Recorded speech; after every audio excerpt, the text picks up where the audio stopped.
For my 2011 Crown Victoria CVPI, I needed a new battery hold down and nut. That's the little nut in the bottom of the tray. And the hold down kit. So that's Dorman, and that's original Ford part.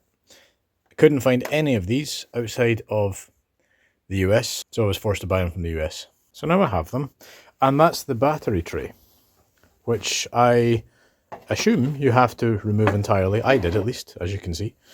That's where that little nut thing sits in there. Mine is quite rusty. I don't know if that's okay in the thread, but I'm changing it just to be safe. I always think if you're going to replace something like this, there's no point in putting a new bolt into an old thread or vice versa. I would rather change both, if at all possible, as it is in this case. Fairly simple parts. So, but getting this tray out was a bit of a mission. Here's where it sits. There's the two bolts at the front there, which are those two holes. And because of this thing here, and that hole goes finger in the right space. There, that hole. Fuse box is loose, of course. Tray sits like a whole unit with those two bolts. And one more down there, and that bracket in the middle. That one there. So that's on the back here. There. And the two other ones sit there, of course. Just thought I'd show you this. Now I've removed the old nut. The threads look okay, but as I said before, it's better to change things like this. If you're doing the job, you might as well do it properly, you know what I mean? Nice shiny new bits. Satisfaction. This is what satisfaction is. Try and do this one-handed. That's not satisfaction. That's really annoying. Remember the days before we used to film crap like this and we just did it, you know? Stick it in. Yeah. Look at that. That's the way it's supposed to look. Is there anything better than new nuts? Not that that's a nut, but, you know, it's threaded and it takes a bolt. It's a bolt acceptor because it accepts a bolt. There you go, Ford, you heard it here first. That is a bolt acceptor. Done.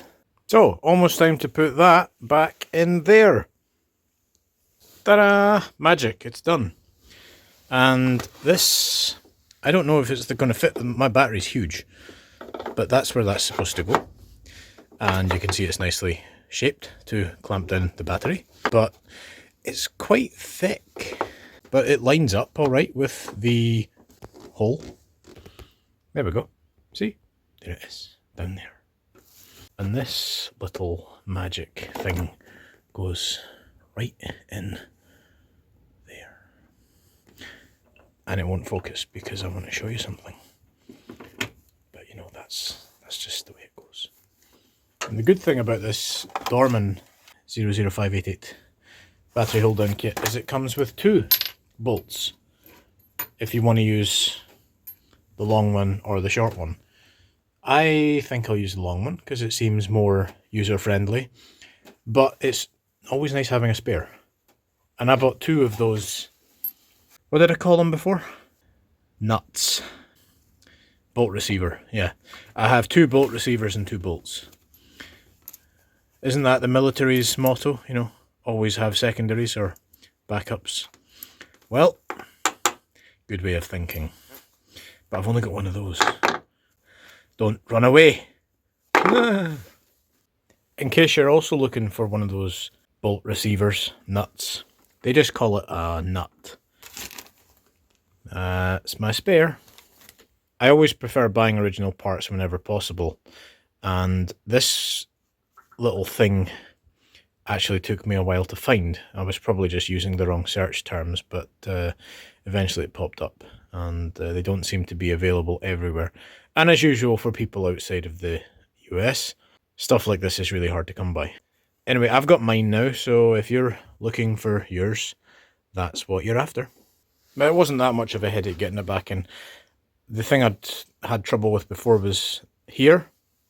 All this stuff, the pipes, AC stuff, and just getting the whole thing in, because it's from that corner up to there. It's quite large, and because it's quite a big, lumpy, chunky piece of plastic, it puts up a bit of a fight when you're getting it in. Even though it looks like there's loads of room here, which there is, but when you're getting it down there, it's a bit of a mission. And then of course the fuse box has a mind of its own and is always just wanting to be in the way and remind you it's there. And then lining these up is, it's not difficult, it's just a wee bit fiddly, but once you get it in place it's fine. But yeah, once it's all screwed up and secure, it's a very sturdy design. But yeah, that one up in the corner is a bit of a fiddle, but not too bad. So, fairly straightforward job. Thanks again to the magnificently massive engine bay of the Ford Crown Victoria. So, battery's back in place, and just had to show you, look, it fits like a glove. Perfect. You can even see the little hole all the way down there, if it will focus, sort of. Yeah, I can see it anyway, I know it's there.